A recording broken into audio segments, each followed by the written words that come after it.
how to download Netflix movies on laptop and PC. Hello everyone, I am Bishaka and welcome to our channel.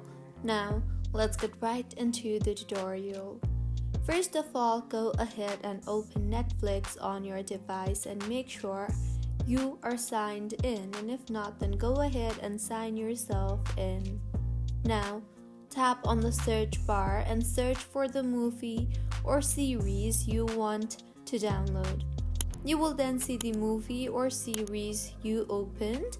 So scroll through and you will see the download button beside the movie or series you want to download.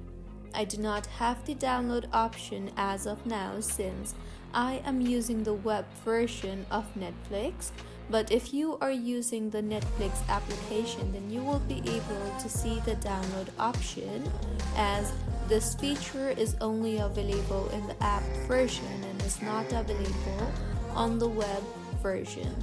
So this is how you can download Netflix movies on laptop and PC. If you find this tutorial helpful, please like the video and do comment if you have any queries.